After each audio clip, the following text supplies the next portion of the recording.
Do you ever feel like you want to take an action, you feel an urge, and you get stuck and you struggle to take an action? We're going to talk tonight about that with actually, through a therapist's eyes, rediscovering emotions and becoming your best self, the book, Mr. Graves. So chapter 19 is what we're going to go over today, and I think you'll enjoy it. When you feel the urge to take action, do so. Dwelling on things tends to create anxiety. Do act, don't dwell on things too long. So welcome to another edition of Through a Therapist's Eyes. I am Chris Gazdick. He is Craig Graves. I'm a mental health and substance abuse therapist.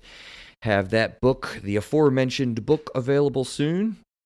And Mr. Graves is an unbeatable mind life coach and has the website wininyourmind.com. We welcome you to Through a Therapist's Eyes, the podcast.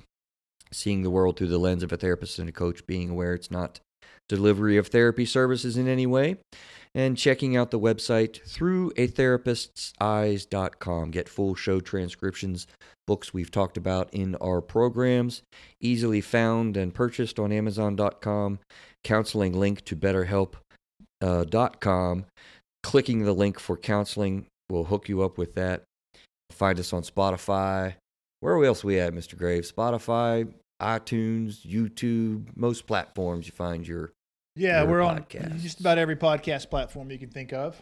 The human emotional experience. Let's figure this thing out together. All right? Let's do it. You managed to get through the whole thing there without flubbing it. You love it, don't you? I'm proud of you, man. Yeah, man. Yeah. Thank you. Appreciate that. Good job. I don't know if that's sarcasm or No, actual. it's I mean it sincerely. So we got an interesting thing going on in the nation. Little current event. I believe this is coming out to, what is this? November the 5th, 2021. We just went through an election. Yeah, so it probably still be going on. I hope not. Maybe so. Probably I think it will be. There's court stuff going on and agreed. Yeah. Honestly, man, I have had in my sessions a lot of angst, a lot of turmoil from people, Craig, and if this show can provide a little bit of relaxation to you, a little bit of grounding, a little bit of calming attitude, we want to do that because, we're going to be okay, guys. We very well may be going through a tough time, and all the things we got going on, but in the election just specifically in and of itself of the current event, there's a lot of mental health going on in here. There's a lot of anxious and nervous people out there on both sides of the aisle, so to speak. I believe in our system. We're going to get it worked out. We had hanging shad. You remember when we had hanging shad controversies? Yeah. How long did it take that to get going? That went on for a while. It seemed like end of December. And it's funny because I followed the Babylon Bee on Facebook, and it's a satire site. And today they had a thing on there, and it's like the vote in the count in Florida is finally done. Al Gore declared president. What's the date on that? Well, it was supposed to be current. That's why it's satire. Oh, sorry, I missed that. Yeah. I did some math today. And I don't have it in front of me. I screwed up again tonight. I've had a couple of weird errors before the mics came on, and that was one of them. I meant to bring my math, but I did some math on this whole outstanding ballots thing. Check this out. By my memory, if you do the math, it takes for 25 people to open and flatten and process one ballot at about 30 seconds for 1 million ballots. That's going to take 7 days. I was shocked when I did the math. And the reality of it is you have a guy or a girl that's sitting there and they got to open it up, they got to flatten it out, they got to set it into a pile, and they got to take it over to a platform eventually where it gets spit through. And that's not, if there's a confrontation, you got to then, I understand, have something like, confronted ballots. You have a Republican and Democrat representative, they got to go through it, look at it, and review it. So that's not counting any of that. This is just, 25 people, 1 million ballots at 30 seconds a ballot. It takes 7 days. Yeah, you said a lot there. You did say a lot there. So there's a couple of observations I have about this, and I'll try to stay neutral as I can. And it's funny because we hadn't talked about this until we turned the mics on. So this is all just raw stuff that's coming out of both of us. It's what we do. But the election is going to come down to these battleground states, right? I believe so. It's funny to me how every other state in the union is done with their count, but these battleground states are still dragging on. So it's like, why can't those guys be done too, and this be behind us? That's a bizarre thing to me. Another thing to me is the president has declared or taken out these lawsuits, right? And if you listen to the Republican side of the story, they haven't been allowed to be a part of the process to count the votes like they're supposed to be by law. That's the basis of their lawsuit. And man, I don't know what's true anymore. You can't rely on anybody to tell you the truth as far as the media goes. But I don't, obviously I have a lean of who I want to win, but it doesn't matter who wins, but it needs to be fair. You know what I mean? Mm-hmm. It's like the votes ought to be counted in a way that everybody can agree on who the winner is. And then the country needs to move forward and be done with it, Absolutely, and I think that's going to happen. What I'm trying to put a little bit to is a little bit of a calming voice to where, we're going to get through this. We've had controversy before. We have a peaceful transfer of power. If there's a transfer or a concession is done by one candidate or the other, that's going to happen. I believe that's going to happen. So let's just, relax, let the process play out. In the courts, if that's where it is, or in the ballot boxes, we've got Democratic and Republican, battleground states. I mean, one of them is clearly Georgia. Yeah, it's Georgia, North Carolina, Arizona, Pennsylvania, Wisconsin, Nevada, and Michigan. Actually, Nevada. Alaska as well is not done. And every other state in the union is done except for those. And as of the time of this recording, they're still up in the air, and they're the ones that. We're going to be the ones that counted, right? Yeah. So it's like, really? Yeah. And because each state has a different statute set, I understand. Like Pennsylvania is the one that's got. Yeah, but my point is, why isn't Texas still being counted? Or ones that were, or California. I'm going to make an attempt. You know what I mean? I'm going to make an attempt here. I think that's because each state has different realities. I've heard people talking about Pennsylvania. Yeah, I get that, but it just so happens the one that everybody says matters are the ones that are still out there counting. Is my point. Yeah, it's. I thought that was interesting math. 7 days is what I come up with. Now maybe they got more than 25 people. I figured 30 seconds is enough time to open up a ballot. Each precinct is probably counting. I don't know how it works either, but yeah, I'm sure there's more than 25. It just shocked me how long it takes. I'm sure it takes a while to open up a ballot. Yeah, I mean, come on, it's a piece of mail. Put million ballots in front of me. I think you have to verify that. I'm sure there's some verification that goes. You don't just open it up and say, "Oh, that one's for Biden. Oh, that one's for Trump." I'm sure there's some requirements of what makes that the ballot good or something like that. So it's probably not just to open it up and check it off process. I don't know.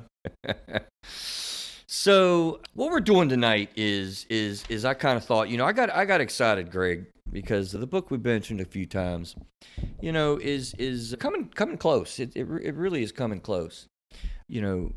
Through a therapist's eyes, re-understanding emotion and becoming your best self. It's the back cover, the front cover, and the spine is all the complete wrap done and designed and produced, and they're getting ready to print it. So I should have 10 people for purposes of providing, like yourself, who did an endorsement, for it. So, shortly after that, I'm going to have my own copies. It's going to be kind of exciting and pretty cool.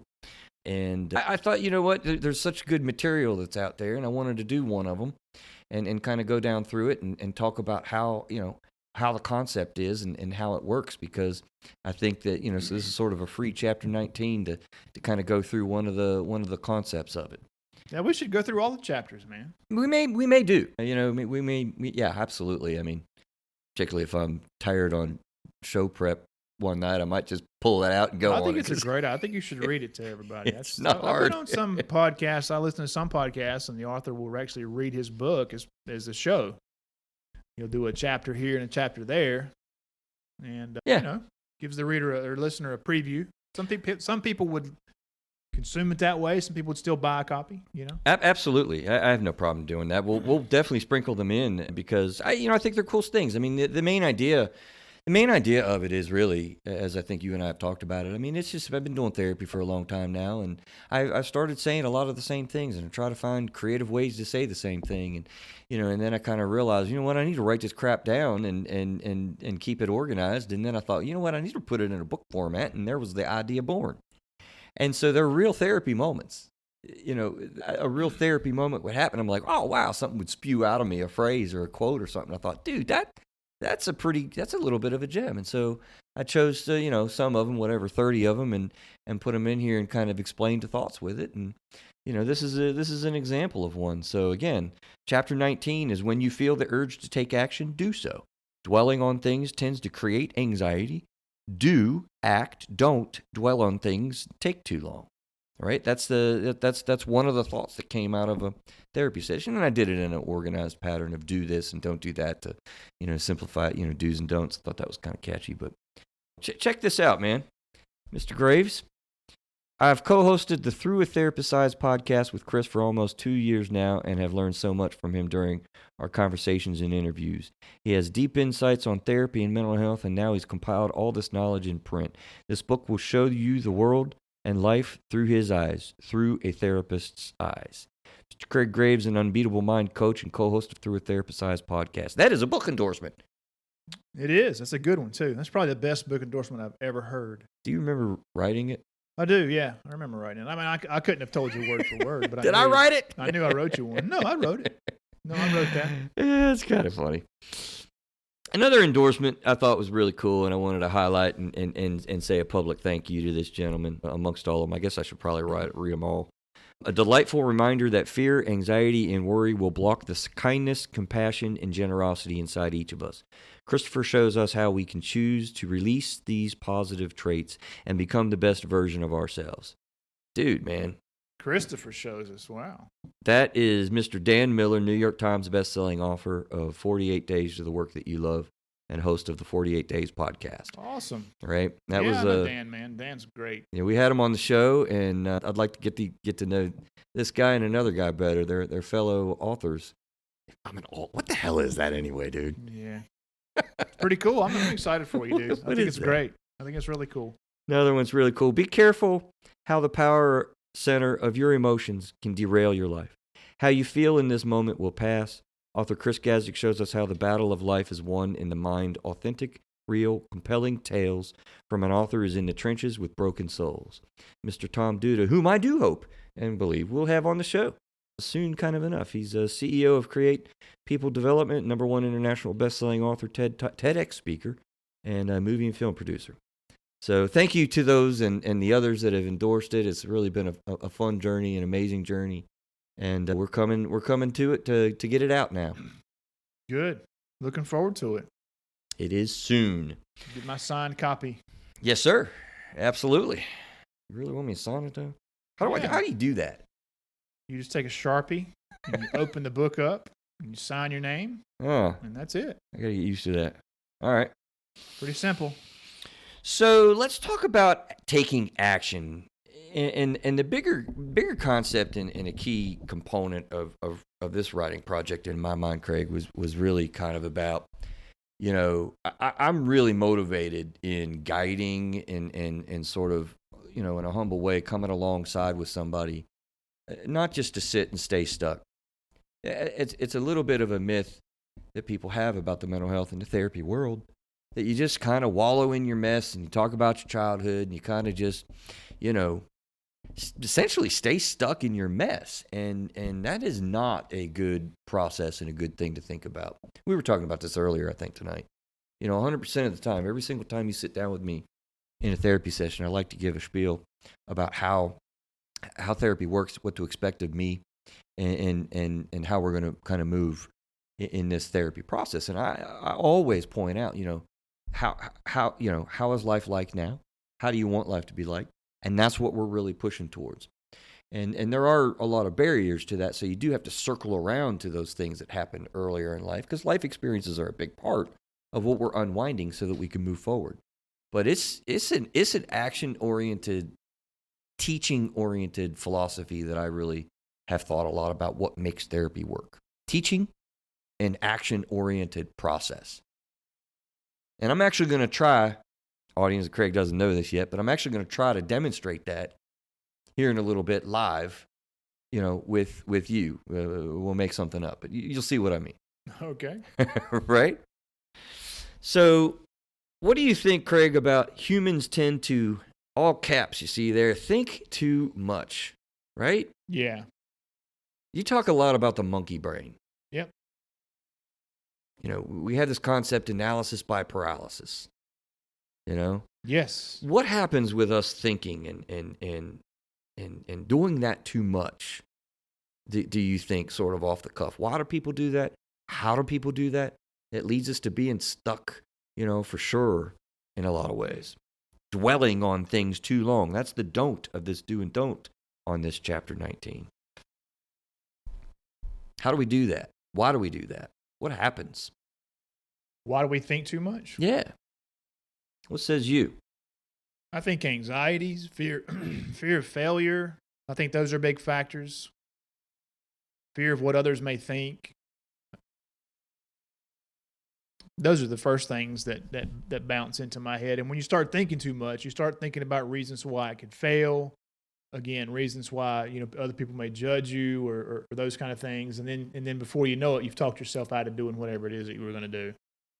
I think you're right. We should write those down because a little on we're going to talk about how it creates anxiety. I mean, those are definitely some of it. You know, you made me think of shame and that you have about stuff you don't want people to know you're thinking about, and then guilt comes in there, and certainly insecurities. I mean, gosh, there's a lot that's going on in this idea, you know, of thinking too much. It's been a few years back now, but my wife found a quote that I think is really pretty. It's not my quote. It's pretty powerful. I don't know if I have it. I think I have it somewhere in my book, actually, that I used it because it really hit me in my head, you know, personally. And I have it sitting on my desk still to this day, right? The quote is, overthinking ruins you, ruins the situation, twists things around, makes you worry, and just makes everything much worse than it actually is. Right? Let me say that again. I think it's awesome. Overthinking ruins you, ruins the situation, twists things around, makes you worry, and just makes everything much worse than it actually is. I literally had that sitting on my desk to act as a good reminder, you know, to stop spinning things around in our heads so that we take an action and do. Yeah, you talk yourself out of it, right? Mm-hmm. Yeah. Mm-hmm. You ever heard of Mel Robbins? No. Mel Robbins is a author. She's written several books, and she has what she calls the 5-second rule. And what's behind the 5-second rule is you have an idea to do something, to take an action. You have 5 seconds to start doing it before your brain starts figuring out reasons why you shouldn't. Interesting. And eventually it kills the momentum and the idea. And you jump in the pool. Won't do it. Yeah. Or jump in that pool. Get in the car to go to the gym. 2, 3, 4, 5. Well, maybe that water's too cold. Wow. Maybe it's not deep enough. You know, maybe my bathing suit will fall off. You know, but if you can get it done in that 5-second window, you're more likely to take action. No kidding. So I'm sitting there for a first-time driver. I'm in the car by myself. Turn the ignition on. What do? Do I push the gas? Yeah. 1, 2, 3, 4, 5. Yeah. Go. You got to do it within that time. I might get a ticket. I might run over a deer. I might get into an accident. In a wreck. Yeah. Wow. 5 seconds. That's good. That's really good. She's got a TED Talk about that. We should put that in the show notes. Agreed. Mel Robbins TED Talk. It's really good. I think she's got a couple TED Talks, and she's an awesome speaker. Mr. Robinson, you want to write that down? Mel Here's Robbins. A pen. He usually gives me a pen. I'm giving him a pen. That's awesome. Oh, he already had one. Dang it. I thought I had one on him.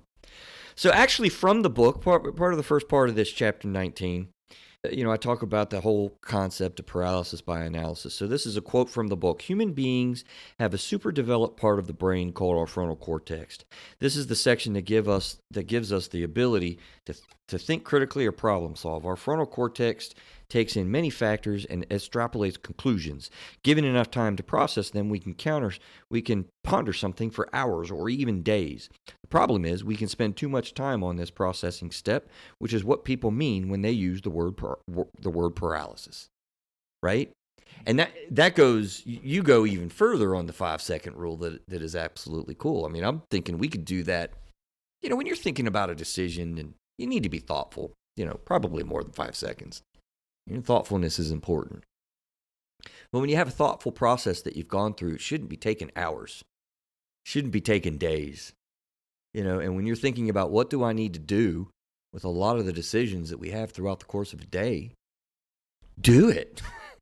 Just, and you'll see that theme throughout my book in a few different ways, in a few different times. Take an action, take a step. What do they say? The journey starts with a step. The journey of 1,000 miles starts with a single step. Thank you. Yeah. Thought it was something like that. Yeah. Right? Yep. Otherwise, you just think and you get paralysis and you get stuck and you get kind of, tore into it. I believe in an action-oriented step or process in therapy. As a matter of fact, I mean, if I start feeling like, we haven't done anything, we haven't made any specific decisions, or feel like, the person hasn't really spotted how they want things to be, I'm going to go into a thinking process with them. I'll make some suggestions. Yeah. But it's ultimately their decision. I really want to decide with that person what they want to do. Okay, let's talk about action-oriented therapy in just a second. Okay. But let's go back to the decision-making process for just a second. And I think we did a show way back about listening to your gut versus your logic and stuff like that. Trust your gut or use your head. Yeah. Obviously, some decisions require more thought and analysis than 5 seconds. Yeah. Right? So where do you see us drawing the line there? What is jumping in the pool versus selling my home and moving to a different town, or quitting my job or something like that. So those are definitely decisions that need some analysis and time. Yeah. So how do you draw a I mean, what's a quick decision versus a long one? That's a really interesting question I hadn't thought about. I did think about our show on trust your gut or use your head. I mean, that was all over me in this show prep as I was thinking about this. But what occurred to me as you asked that is just really pay attention to your emotion, right? Like, what are you experiencing when you're facing this decision?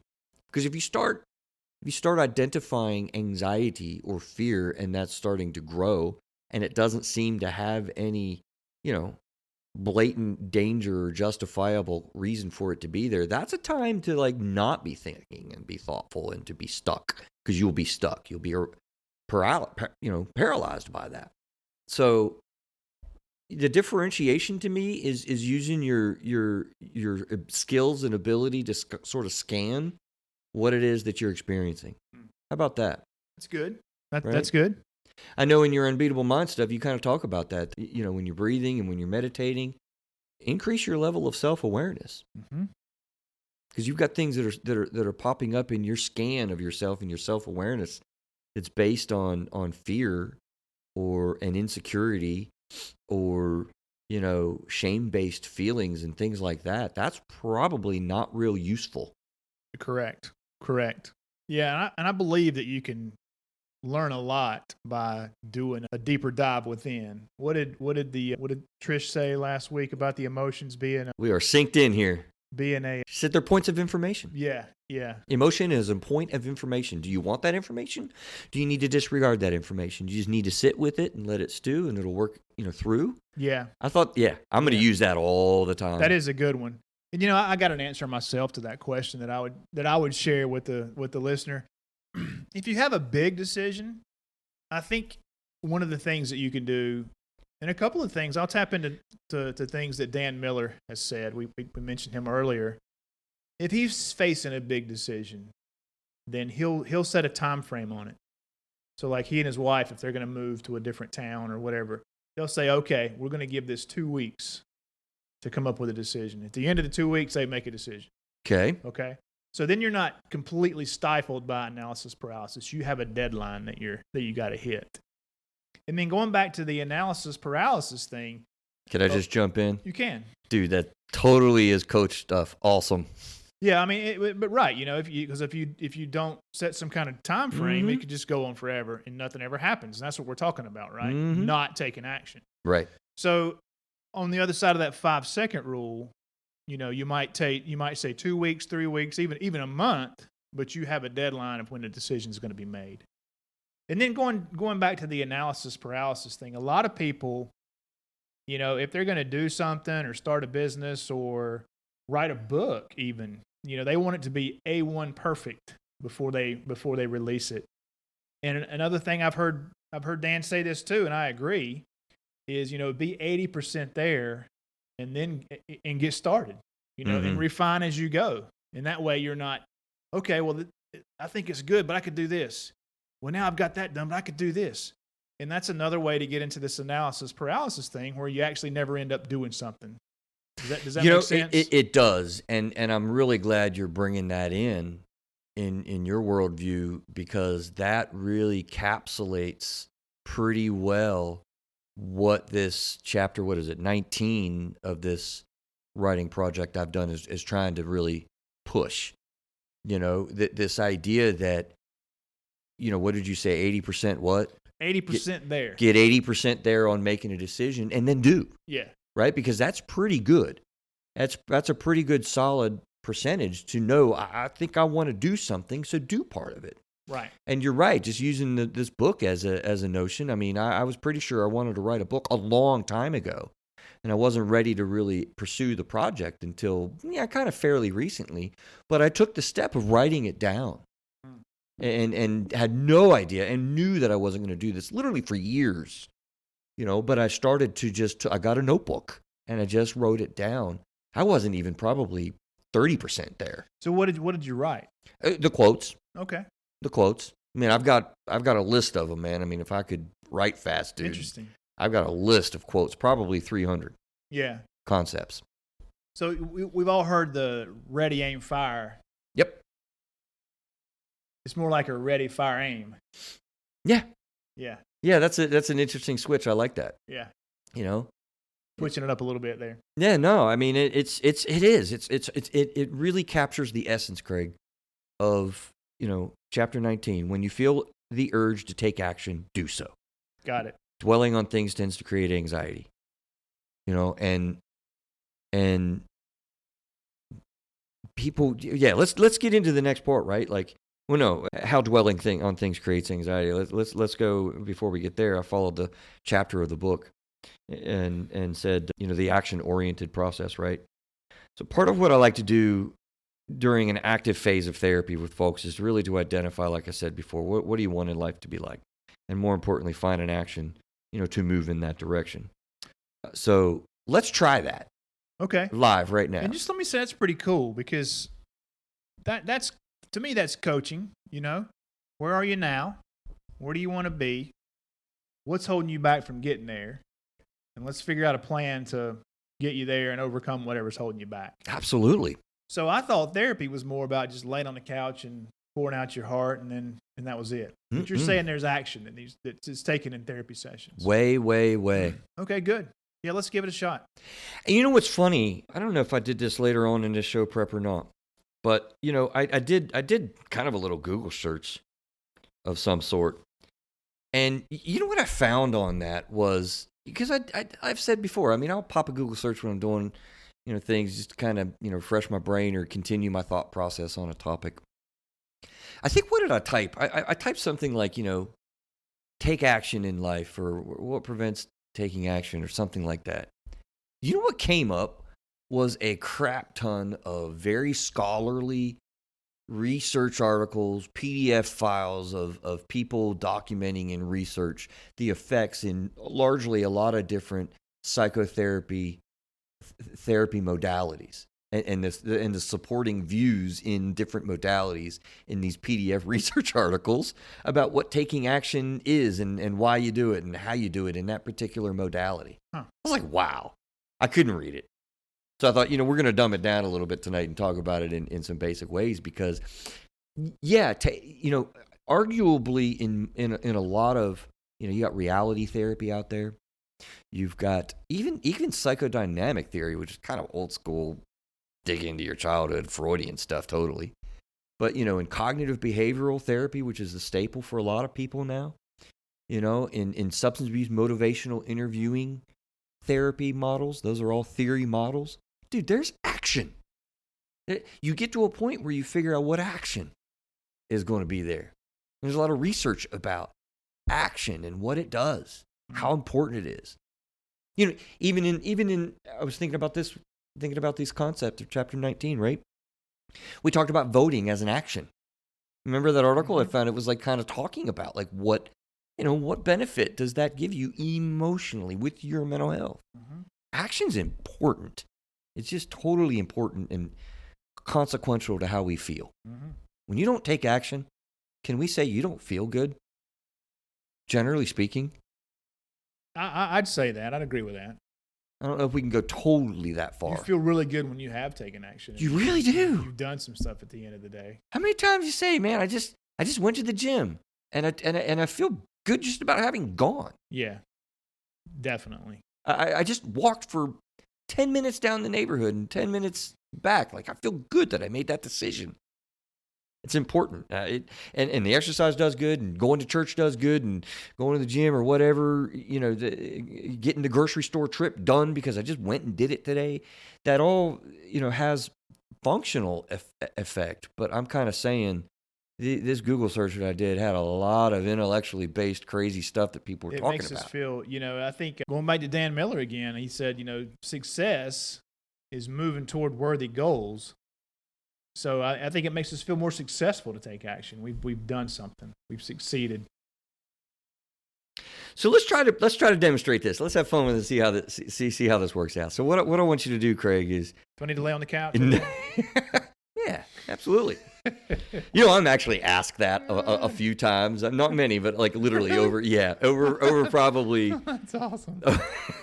Over probably 20 years of therapy in some form or another, maybe 3-5 times.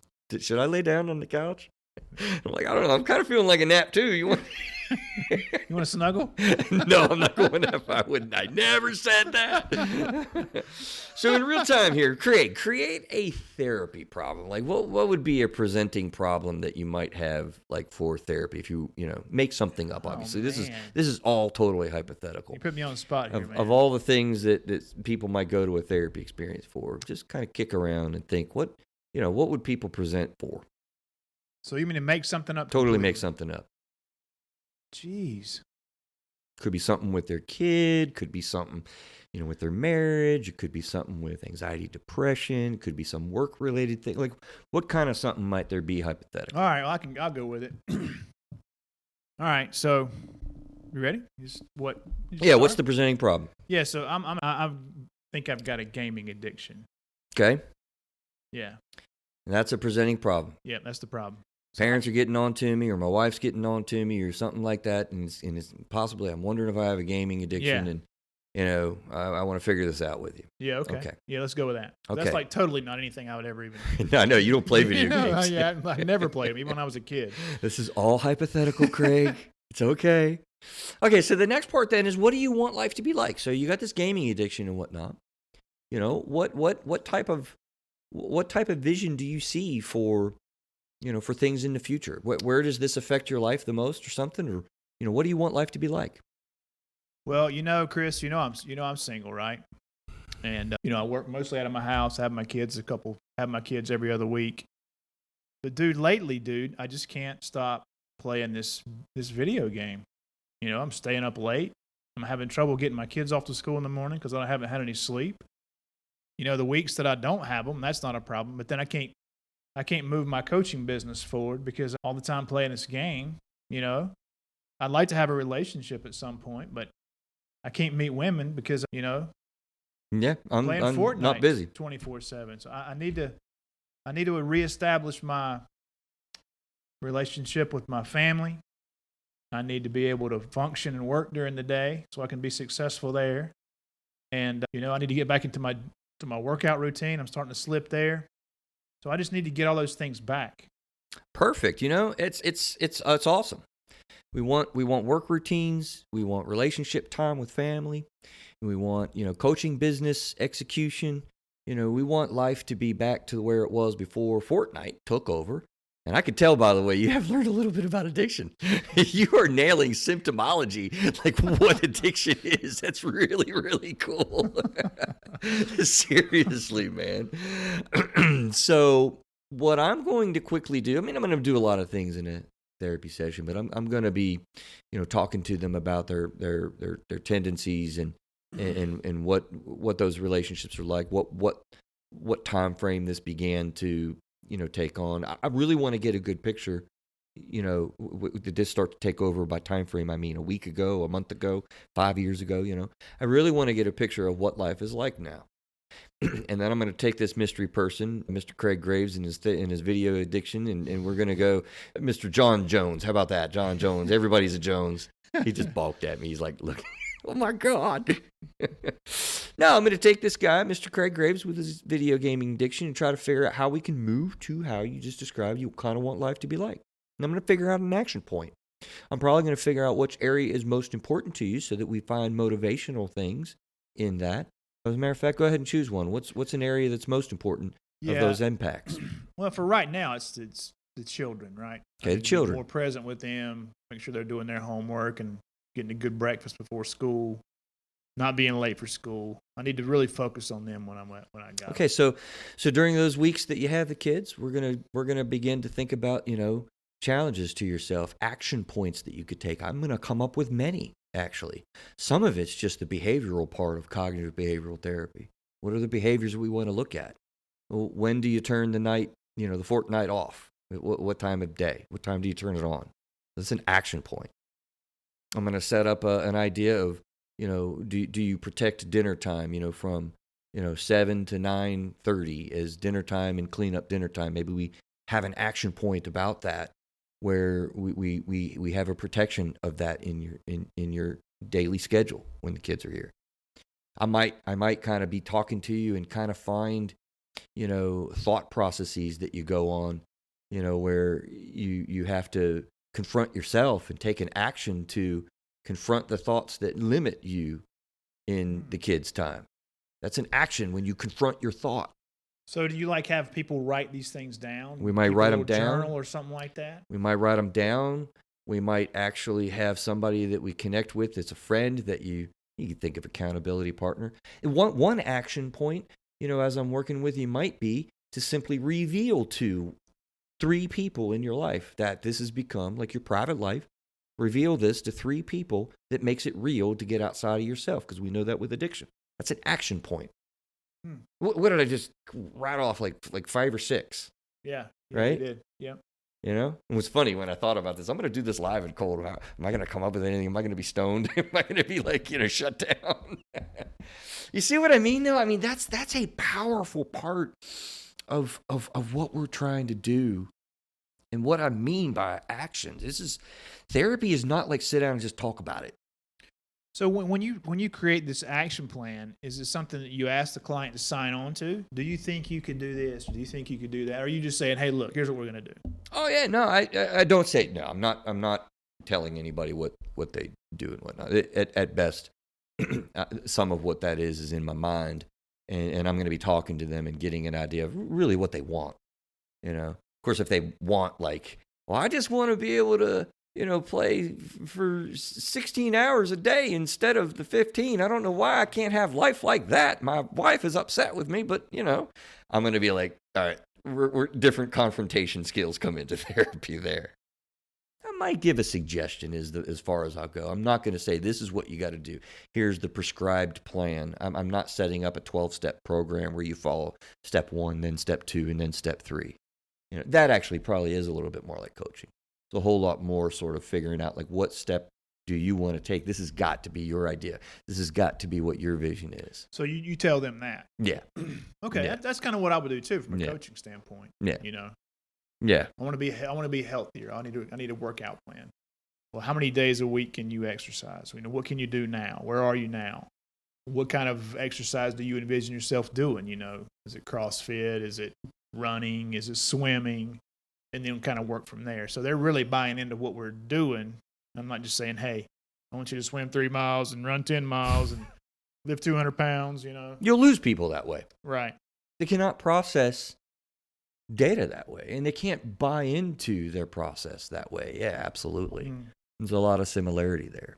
Interesting. Mm-hmm. How do we get to where you want to be? So a lot of what you're doing sounds very similar to a coaching kind of relationship. I think so. And maybe a whole different show I would ask you is, what's the difference? When does somebody need a therapist versus a coach? I've thought a lot about that since we've talked about it off the mics a lot. And honestly, Craig, I think one of the things is, diagnostics. is kind of the big area. Right, The science of diagnostics in real mental health conditions. That whole, tale of two tapes that I talk about. Yeah. Getting into this biological component and medication options, which I don't prescribe, but I work with them, and and dealing with the biological process of mental health conditions. Yeah, and I think there's obviously some clear black and white kind of things, but there's some gray areas. It's very much, I think so. If I'm schizophrenic or having hallucinations or thinking about hurting somebody, I need a therapist, obviously. Mm-hmm. But if I'm trying to, I don't know, whatever. Get to a process that you can coach me through to get to where I want life to be like. Exactly, yeah. Mm-hmm. Yeah, exactly. Yeah, and there is some overlap. We've talked about that. So, again, Chapter 19, when you feel the urge to take action, do so. Dwelling on things tends to create anxiety. Do part of this is act. Don't part of this is dwell on things too long. How can dwelling on things create anxiety? You were actually saying a lot earlier about that. You might have stole some of the book's thunder. Maybe so. I think when you start dwelling on things, you start thinking about what could happen, what could go wrong. What are the negatives, So let's dig into this after we take a quick break, shall we? Sure. So our new sponsorship, Helper, what is it? Through BetterHelp.com. Geez, how about that? BetterHelp.com. Craig, we've talked about it. We're going to start talking about it a little bit during these breaks. Something that I absolutely believe in nowadays. I did not believe in it quite so much before, to be honest with you. Telephone talk therapy. It rocks. I've had some of my best sessions through this pandemic on the phone with people. Honestly. I remember one particular teenager I was talking with. Dude, we were on the phone for 55, 56 minutes, and I hung up the phone, and I thought, man, that kid has never opened up with me like he did during that session, and I knew him for a while. Interesting. It was shocking. So we have a sponsorship with BetterHelp.com. And what you do is you go to throughatherapisteyes.com. The partnership part is we do get a referral stipend for going through our website. So you need to go to throughatherapisteyes.com. You click the counseling tab, and what that does is it links you up with a survey where they kind of take into account your presenting problem and kind of preferences that you have or the type of therapist that you want. And they have therapists all over the country that they'll be able to match you up with specifically and specially for your preferences and your purpose, whether it be substance abuse, whether it be anxiety, whether it be marriage, whether it be depression. And they will set you up with a therapist and execute a full-blown counseling experience. Pretty cool. Therapists out there helping you. That I've got.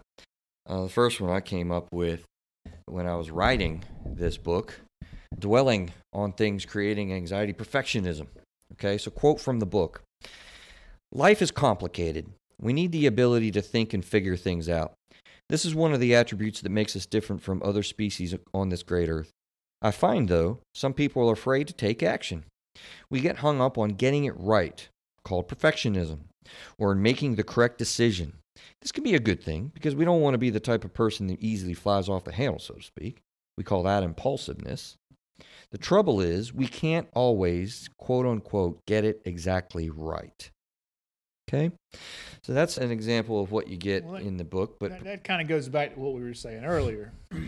Get it 80% right and then go for it. Ready, fire, aim. Mm-hmm. I agree. That absolutely hits that. Yeah, I agree. And I looked up a quote while we were talking about that, actually, and it's from Theodore Roosevelt. Oh, that should be good. Yeah, let me see if I can get it pulled up here. Mr. Roosevelt. But old Teddy said, in any moment of decision, the best thing you can do is the right thing. The worst thing you can do is nothing. Oh. It's pretty good, huh? Say that again. That's awesome. I love little mottos and quotes like that, man. Yeah, it says, in any moment of decision, the best thing you can do is the right thing. The worst thing you can do is nothing. Right. We're not trying to be perfect. That would be the best case scenario if we made a perfect quick decision. But absolutely a deadly nightmare is when you just don't do anything. Right. Because you're dwelling on it, thinking about it, you're swirling around your monkey brain you love to talk about, and you just get paralyzed. Yeah, It's bad. and the longer we sit and think, I mean, the more we start worrying about the negative consequences that could result as a result of us taking action. Absolutely. I think there's another thing here that I wrote about, another book quote, unintended consequences. So it does scare people when they start thinking about, well, if I do this, then that will happen, or this will happen, or the other might happen. And, we do run into unintended consequences. So quote from the book, shoot, people are afraid of intended consequences. We tend to become highly worried or anxious about the effect we may have when we take action. We may take action. We may encounter unintended consequences. Often, when we are thinking about an action to take, we are even anxious about what we intend as a consequence. In either case, the panic we feel we are not careful can lead to no action at all or great levels of anxiety. It's funny, unquote from the book. It's funny, Craig. We really are oftentimes on link sync. I did not ask him to find that quote that he just did from Teddy Roosevelt, and I wish I would have had it when I was writing this book, because that is perfectly in sync with where we're at. Would you not? That's uncanny to me. Would you not agree? Oh, yeah, 100%. That's totally cool. Absolutely. So perfectionism, unintended consequences. And then again, you mentioned it too here, The third thing that came to me in this book when I was writing is afraid to make mistakes. Okay, so another quote from the book, moving down in this chapter, quote, when we apply this to those weightier circumstances, such as relationships with your in-laws, parenting choices, or complicated financial decisions, it's easy to see we can feel trapped and ponder our choices for years. Many of us arrive at the conclusion it is better to do nothing or say nothing than to make a decision or statement that will cause conflict, because we cannot be certain the thought process or decision is right or plan for all the potential outcomes of our actions. Doing and saying nothing seems to make sense. Then we became stuck. So do, act, don't dwell on things too long. We must make it okay within ourselves and for others to make mistakes and incur natural consequences. Unquote from the book. Again, I did not ask you to find that quote, but that is awesomely associated to this writing project in this chapter 19. Mm-hmm. Well, I looked for decisiveness quotes, and that one came up. Yeah, pretty cool. Mm-hmm. So, lastly, let's go to the end of this chapter, where I want to talk about courageously taking action. Okay, from the book, quote, when we've spent a little time being thoughtful and feel an urge to take action, then I am recommending we simply follow that urge and do it. Speak the opinions you have out loud, or even if they are quote-unquote controversial. The expression, quote, say what you feel, means being open and honest. We can say what we feel when it comes to budgets or boundaries with in-laws, or how to discipline the kids. When they come home with a sword they bought online. Yes, this actually happens. Unquote from the book. That's something I dealt with. My kid bought a sword. Your kid did? They bought a sword. Really? Yeah. Like a real sword? Like a real freaking sword, man. Dude, it was on wish.com or something. Oh, yeah. Yeah. It's like, what did you got there, buddy? That's awesome. No, it wasn't fun. Anyway, back to the book quote here. We can always change direction if we need to, or make a correction if it's warranted. I have in bold print in the book, taking action has much more potential for reaping a result that is desired. However, just dwelling on things often leave life circumstances to chance that we'll likely feel anxious about. Unquote from the book. Right? Yeah. Let's dive in extra material from chapter 19 and really think about. We talked about this actually a little bit with the voting stuff in the election. What are the effects of taking action? Well, that kind of segues into where I was thinking. Perfect. I'm going to ask you if you take action in uncomfortable situations, what do you think about those actions becoming easier in the future? The same actions or different actions? Yeah, same actions. And I think that, once you're courageous in one area, that can transfer over to another. But let's say I'm in a board meeting at work. No. Let's not go to a board meeting. Let's go back to the hypothetical, fictional Craig Graves in the video addiction. Okay. Right? So can we go there? Sure. Let's button that up that way. So go ahead with what you were thinking. Let's go to, Well, I think the boardroom example would be a better one in this case. So if I think it's maybe a more realistic situation for anybody, not just a gaming addict, or if I'm in any kind of a meeting or in any kind of group discussion, and we're discussing a topic, religion, politics, business, whatever, and I've got a point to make, and I'm thinking, oh man, if I say that, they're going to think I'm stupid, or they're going to think I'm a moron, and they're going to, that I'm going to be, they're going to think I'm dumb, whatever. I'm not going to say anything. A lot of people feel that way and they do not say absolutely their thoughts. They do. But if I speak up and say, well, you know what, I think this about that issue. The next time I'm in a group, is it easier for me to speak up? And if I do, does it get easier the third time and the next time and the next time, to where I develop a comfort level with taking that particular action, whatever it is? Yeah, I think you're on to, of course, yes. And, you'll see that, Craig. I think, you correct me if I'm wrong, in your coaching experiences with people, do you start out on the biggest task? Do you start out on the most difficult journey for somebody to change in their life? No, not at all. You develop confidence and you comfort. Miss Janice Booth talked about that in the book where we right in the podcast. In the podcast, yeah. Yeah, she went 13 times to that. Yeah, to that slot canyon. That slot canyon before she finally got through that. Right, and she talked about how you start off, you don't start off jumping out of a plane. You jump off of a box. Yeah, and then the third step. Yeah, and then maybe you go to a ladder. Yeah, and then you go to the top of a building. Yeah, and then you go to a tall building, maybe. Before you get to the plane. So obviously I knew the answer to that question, but I want the listener to go back to that. Once you take that courageous action, it gets easier and easier and easier until it becomes more comfortable, and you're able to do that in different settings. And it is transferable, just like, with Miss Booth going into that thing 13 times before she finally got it. After you do something like that, probably speaking up in a crowd is probably easy, right? Right. Right. Absolutely. Absolutely easy. And when you're battling the demons inside you, I will tell you, going back to the addiction, I think it applies there. When you're trying to deal with, sobriety from the game. Or alcohol or pills or pot or whatever. Yeah, I would say that just admitting that, reaching out, is a courageous action. That's absolutely. Yeah. And after that first day, you're kind of like, oh my God, I went 24 hours without playing. Yeah. That's a big deal for somebody. Yeah, right. That has played every day of their life in gaming addictions for 3.5 years. Right? And all we're talking about is going 1 24-hour period. No, you know what? 1 16-hour set of time during your waking hours, not playing. Mm-hmm. It's a huge step. It's a huge accomplishment, and it does just build. It does just build. So absolutely, I think it's awesome.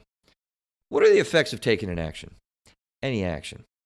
Oh, this is where I did the Google search I was mentioning earlier. There, I was kind of like, okay, well, I listed probably 4 or 5 of these things just in a brainstorm.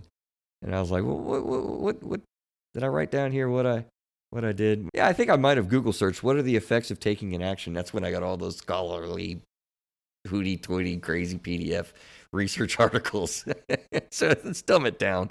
What happens, Mr. Graves, when we actually, like we just said, take an action? You develop confidence. That's on my list. That's not on my list, but should be, right? Yeah.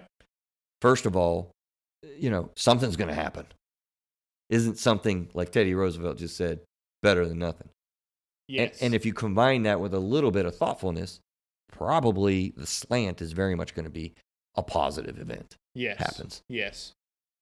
I think that can be a strong reality.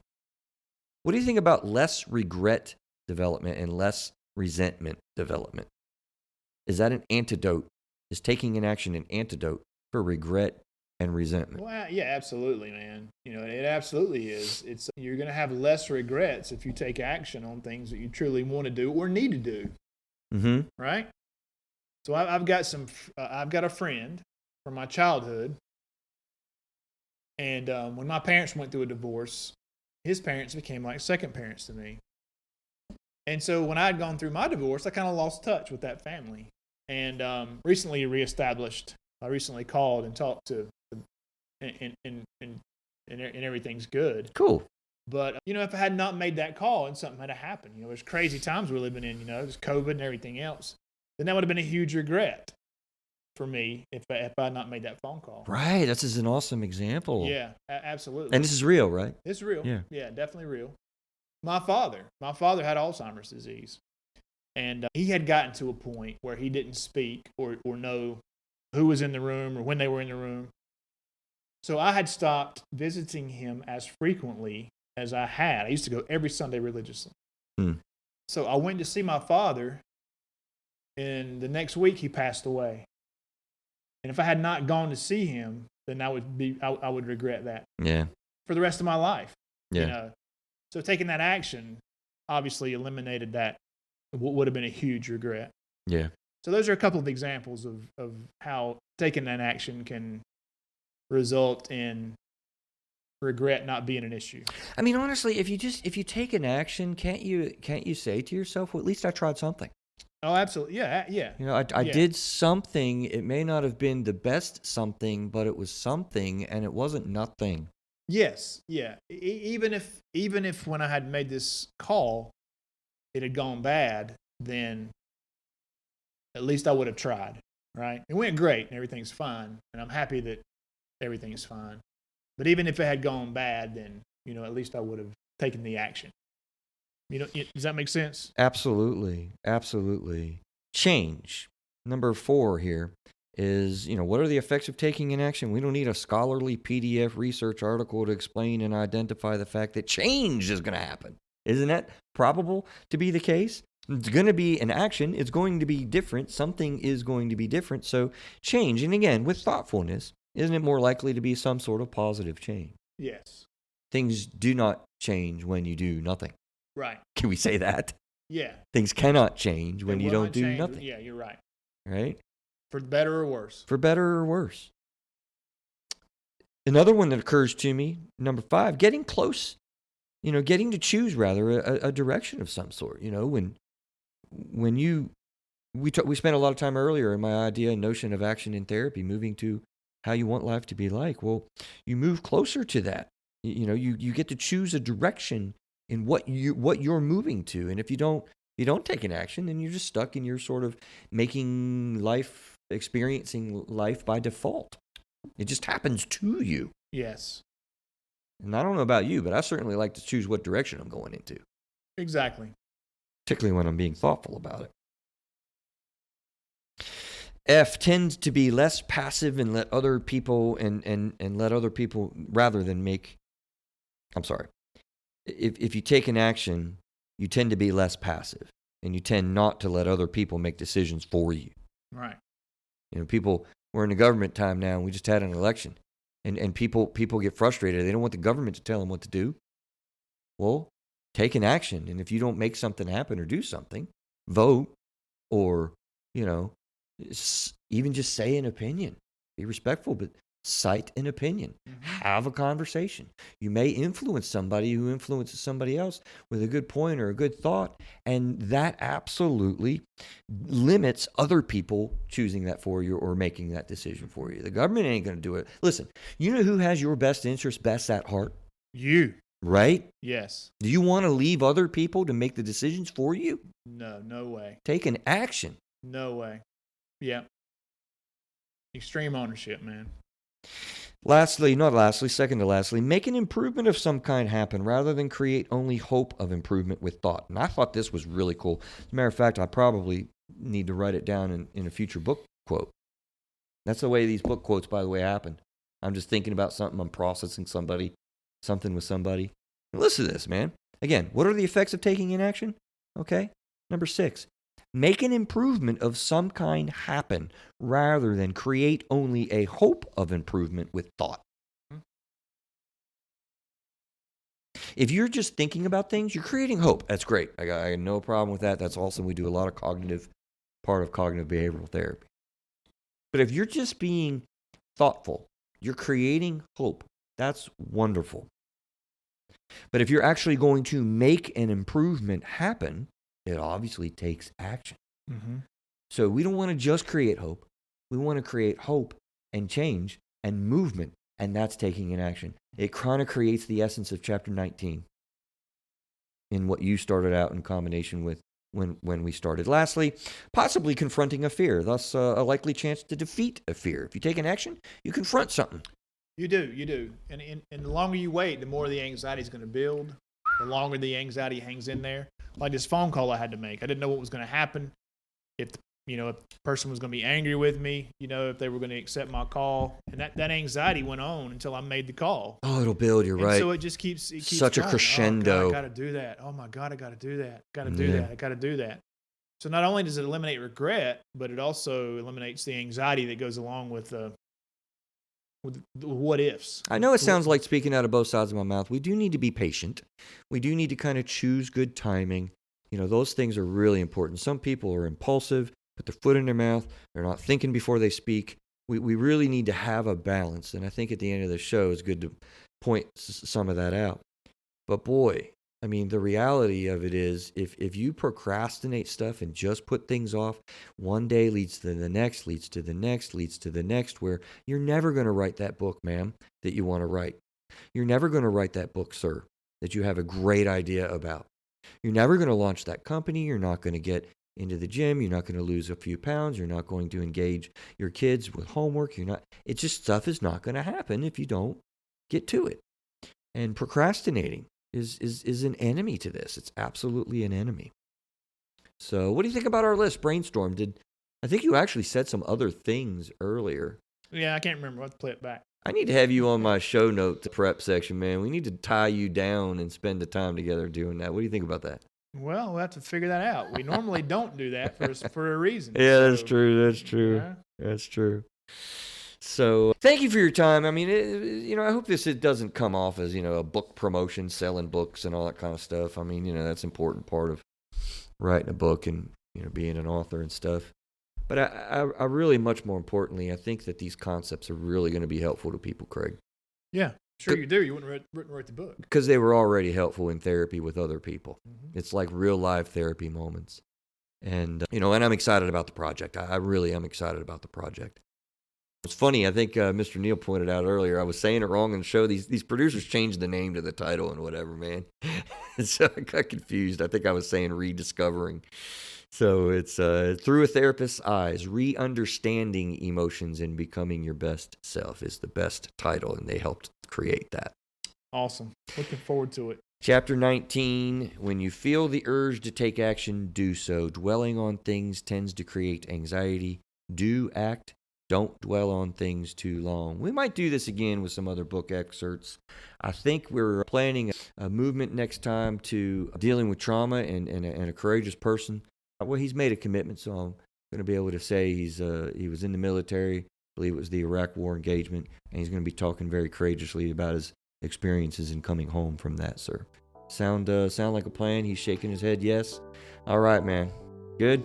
We'll see you guys next week.